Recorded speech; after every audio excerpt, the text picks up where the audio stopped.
You already have enough hurdles to overcome as a buyer when you're out in the market trying to buy a home. So let's not add to that, right? And so today we're going to talk about 3 secrets you'll regret not knowing as a home buyer. So let's jump into it. If you haven't visited our channel before, I'm Ben. I am an agent here in the Portland metro area. This is Grant with Movement Mortgage. And let's jump into it, Grant. Let's talk about the 3 secrets that these buyers are going to regret if they don't know about them. Absolutely, let's do it. All right, so what is the first one? The reality of mortgage rates. Not all mortgage rates are created equal, depending on the type of loan solution someone's using. A lot of lenders will just spit out one interest rate for someone like a vending machine. And one of the things as an advisor I always like to work through with our clients is helping them to understand you have an entire rate sheet to choose from. Yes, mortgage rates are fluctuating daily. We've talked in the past about they're based in a bond market called the mortgage-backed securities market, but it's never just one mortgage rate. They have the entire sheet to choose from at their disposal if they're looking at a conventional loan, an FHA, a VA loan. And one of the points of education I always love to hit on first is what's called the par rate, or no cost. So on a lender's rate sheet, you'll see, say that's for round numbers, that's 6.25 is costing 0 points. They are not buying down the rate. Where, for reference, 1 point equals 1% of the loan amount. So that's an additional cost to other closing costs, taxes, insurance that are part of buying a home. So for example, a $400,000 loan amount, 1 point on that is gonna cost $4,000. To somebody, right? To somebody, yes. Yeah. Whether that's the buyer paying for it, and there's other ways with the seller paying for it that we can touch on later, but I always like to lay out like, hey, here's 6.25 is par. If someone wants to buy the rate down, if they have a monthly payment goal for their budget they're trying to get to, relay that information to them where, hey, okay, 6.125 today is costing a quarter point, or 599 is costing 0.75 points, or it costs 1 point to buy down to 5.875. And just as from a point of education, like, hey, you could buy the rate down all the way to 4.75, right. Or however far the rate sheet extends. That doesn't necessarily make sense, because there's a point of diminishing returns because it costs more the further you go down the rate sheet. Yeah, okay, so let's unpack this a little bit. So this is because I think what a lot of buyers do, right, is like, I'm gonna shop rate. I'm gonna call, 10 different mortgage brokers or banks or whatever, and I'm gonna ask for what their rate is, right? Yep. I'm not saying don't do that, but like, you have to know there's so much more to it than that. And number one, they can't quote you a rate without an application, really. Like, they have to take your application, see what your credit is, all of that stuff. So if they're just giving you a rate without an application, they're guessing. Or they're giving you their best rate. The best scenario. Yeah, the best case scenario, 800 credit score, no debt, like all the things, right, that are gonna give you the best rate. That are gonna look the best on paper. Of course, that's what, it makes sense, right? You're trying to get the business, you're gonna quote the best rate, right? So, although maybe you shouldn't do that, maybe you should do a little bit more education first, but that's what you're gonna get if you call around. So, and then the other thing is, if they also might be throwing in some of those costs, right? And not telling you about it. Like, you're gonna see it eventually on their breakdown, but if you don't know what you're looking for, that's where the problem becomes. Like, hey, this other, and we have experienced this with clients. Hey, I called such and such, other bank, and they were, 0.75% less. And then you like, well, how? And then, we look at the breakdown, it's like, well, yeah, you're paying for that, right? Yep. So super important to realize that, like, you can't just call and ask for the best rate. You have to like unpack that and understand why their rate is lower, because you're probably paying for it, or somebody is paying for it, because essentially everybody has kind of the best or the similar rates, right? Absolutely. Sometimes credit unions maybe a little, in certain scenarios. Depending on the market, depending on margins, there's a lot of different factors that go in. Across the board, things are going to be relatively similar. Ultimately, you want to choose someone that's going to be working in your best interest. One of the things that I love about working with you, Ben, is how much integrity you operate with. And that's something that's one of my highest values in this business, and being transparent with people. So like, when someone asks me with that question, what's your rate today? I step back and help try and educate them, and like, hey, what's your credit score? How much you're putting down? If someone has a 680 credit score, okay, doing a conventional loan might not be in their best interest. Maybe it makes more sense to do FHA, which is going to be friendlier for a lower credit score versus, but people also need to realize every 20 points in credit tier also affects your mortgage rate. So if you have a 720 score, versus a 780, every 20 points, 740, 760, 780 affects that mortgage rate. And many times, as you kind of alluded to, a lot of lenders will just, hey, they give you the quick answer because it's easy to just, it takes more time to educate and to talk through the process. They'll throw out a low shiny interest rate. They won't tell you what you're paying to get down to that. Yeah, exactly, or all the factors involved in it, right? So I think that's one of the things that, again, if someone's answering that question really quick, just giving you an interest rate, then they are, there's so much more to it than that. Then you gotta. I would that would be a red flag to me, right? And I think that's the other thing is like, we're both really education focused. So we want you to understand what it is you're getting into. And so there's so much to like, they should be asking questions before they give you an answer is the point, right? So, and then, you can probably give someone a decent idea on rate just without taking an application, but you have to ask those questions first. Absolutely. And then the other piece of that is the loan product makes a difference. And then that kind of comes back to like, what are your goals and all of those things, because, and I guess we'll get into that I think here too, but like, not just giving you any loan, because the loan is going to depend on your scenario and your situation and your goals, and that's going to also affect the rate. So way more to it than just here's the rate today.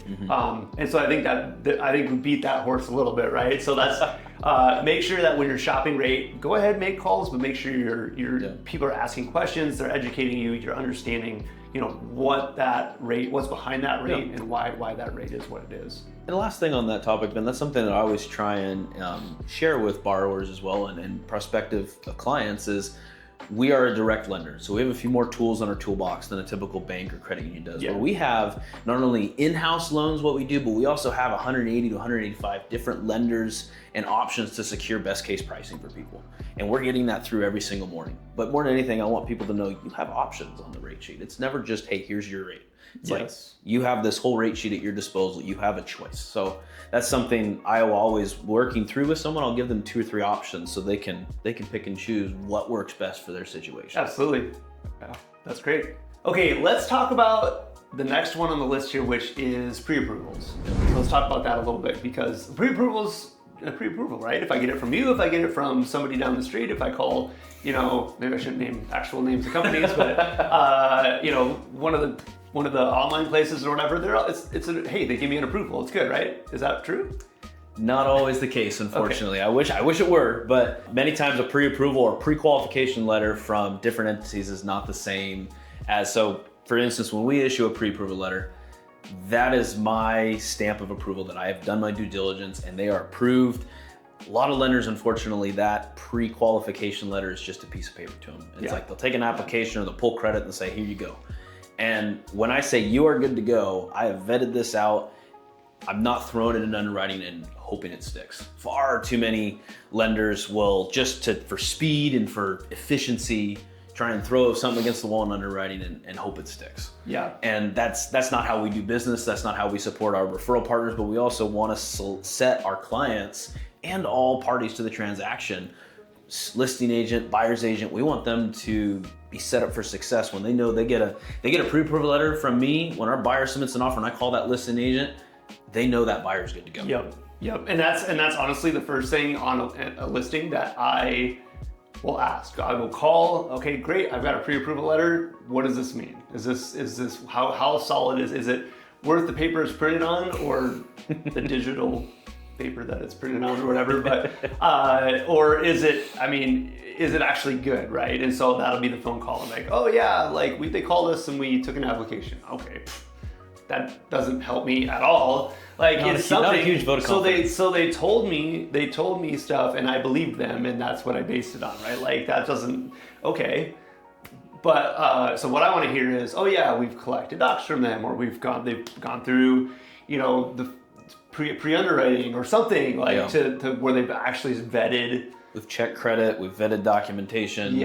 We know the ins and outs. We've either talked with them or worked with them in the past or have good rapport built with that client already. Now that doesn't mean that like everyone is like there's nothing that can come up, right? But it is for sure a lot more checked out than if it's just a phone application or something like that. Every once in a while, something may pop up that didn't get caught with pre-approval, or a client applies for a credit card or something that we find out about later. I mean, that's what we're here at the end of the day for, as problem solvers, to work on our feet, and if we need to pivot or do something, we can, but we do our best to where we say, yeah, this person's good to go, you're gonna close. It's not gonna be something with financing that's gonna hold you up. Absolutely, and I think just kind of sidebar on this is one of those reasons why you don't like go out and look for houses and then, which probably I'm not gonna do for you anyway. Like I'm gonna get you, like the first step is talking to Grant and making sure that you're not shopping for a house that you can't buy anyway, right? You gotta make sure that you're shopping in the right price bracket and you understand your loan options and all that stuff. Before you start doing, the maybe more exciting part, and going to look at houses and stuff like that. But it's super important to prepare, because the worst thing that you can do is go find that perfect house and then be like, and this is where you find those approvals sometimes is, oh shoot, I need an approval letter to be able to write an offer, because you need one or no one's gonna look at the offer series. Like you just need that to submit an offer. And so you're scrambling and it's like, who will just give me one, right? I mean, it happens, right? Like I just need one, I need one today so that so I'm gonna call, again, not gonna say no to XYZ, I'm gonna call someone and they'll give me a pre-approval over the phone or whatever, and so I can submit my offer. But it's not gonna be that convincing of an approval. And by the way, what did we talk about before? With the rate thing, like you need to understand your loan and your like you should be doing that stuff beforehand before you not getting a pre-approval just to make an offer on a house. You need to do all that prep work first, so you have an idea of your rate and your payment and your program options and all of that stuff. Yeah. As a mortgage advisor, I mean, one of the biggest things I'm trying to understand up front is what is the monthly payment that makes the most sense for someone's housing budget? What is the maximum amount of funds they want to be out of pocket? Because the last thing I want is one of the families we're serving to be house poor, to have very limited emergency reserves when they move into a home. And just because someone qualifies for $600,000 doesn't mean that $5,000, $4,500 a month payment makes sense for their monthly budget. Right. Like more than anything, we are reverse engineering and tailoring their loan solution, their interest rate, their monthly payment to their ultimate goals. Because at the end of the day, that's what matters. That's what people are living in at the end of the day. Yeah, absolutely. So make sure your approval letter is actually solid, because it's going to help you, and it's going to actually help you in a competitive offer situation too, right? So if you're, when a seller gets multiple offers or a listing agent gets multiple offers, it's not always the highest price that wins. It's the one that you feel has the best chance to close. We see that all the time. Just in the past week, we had 5 offers on a home. We were the 3rd highest out of the other 2 were $5,000-$6,000 above. They went with our offer. I was the only lender that called that listing agent. Oh, she told me, and talked through, gave her confidence. She was able to relay all that information to the seller, and it's like, that makes a difference. Absolutely, yeah, perfect example, exactly. Okay, let's talk about number 3. What is number 3? Number 3 would be seller credit. Not many people know a ton about it, but it's one of the big levers you have as a buyer in negotiations with a seller. So you have purchase price. Everyone knows, hey, if a home sat on the market for a little while, you could offer a lower purchase price. It's listed at $500, it sat for 30, 40 days. You could offer $485. $15,000 lower than the list price. Yes, I got a deal. Let's go. Absolutely. But there's also something called seller credit, which is money that comes off of the seller's net equity that can go to cover your closing costs, that can go to buy down your interest rate, something we utilize a lot with first-time home buyers trying to achieve a certain payment goal in this market, where that same example, you could offer $500,000 and ask for $15,000 in seller credit. The seller's net is still $485 in either one of those examples, but that $15,000 in seller credit is going further to your bottom line as a buyer than the same $15,000 in price reduction. Yep. You think about, for every $5,000, your monthly payment is going to change by about $30 per month, so $90 for that 15. But again, balancing monthly payment that makes sense for you with, okay, if someone wants to keep a certain amount of emergency reserves and only use so much towards their down payment, seller credit is a great option to keep more money in your pocket as a buyer. And now you're talking about using that, maybe you said it and I missed it, about using that credit to like buy the rate down, correct? Absolutely. Yeah. Now there's a lot of ways you can use that, right? You can reduce your cash out of pocket for your own closing costs. You can, but rate buy down is a big one right now because of where rates have been. Yep. And so that's a great way to go about, You know, and especially if something's been on the market for a while, right? Like oh, we can offer less, right? That's like kind of the typical mindset of a buyer is let's just offer less on the price. Yeah. And maybe that's, for whatever reason, that's more important to you. Yeah. But if payment is more important to you, then... Or limiting your out-of-pocket. Or limiting your out-of-pocket, exactly, yep. So, and again, that's where we come in to like really understand what are your main like goals and what's the main lever that we need to pull. Is it, and I talk to buyers about this all the time too. Like I am not one to, you know, I don't want to push you outside of your comfort zone as far as price point. I don't think you want to do that either. Absolutely not. What I do want to do is make sure that you're seeing all of your options, which is the same thing Grant does on the loan side. And so I will say, hey, by the way, I know your price point is, you know, $550 or whatever, you know, whatever that number is. Yeah. Let's take a look at stuff that's maybe $570, $580, just because if it's been on the market for a while, we might be able to get it to the same payment, you know, as something that's $550 brand new on the market, and maybe it's going to get a bunch of attention and you're not going to get that credit. And so that's just stuff to consider. It's like, don't get so fixed on, you know, maybe price is all you care about. Maybe you're paying cash, maybe, you know, just like a mentality thing, that's fine. But if it's a payment, which is most people, is they're trying to fit a payment in a budget. Don't get so fixated on price that you're missing opportunity, right? Absolutely. Yeah. I mean, and ideally, you could buyers can get a reduction and seller credit negotiations. But again, tailoring to what someone's end goal is, because not all people are in the same boat. What they want financially is their end goal. You have seller credit as a lever. It's something we don't want buyers to forget about.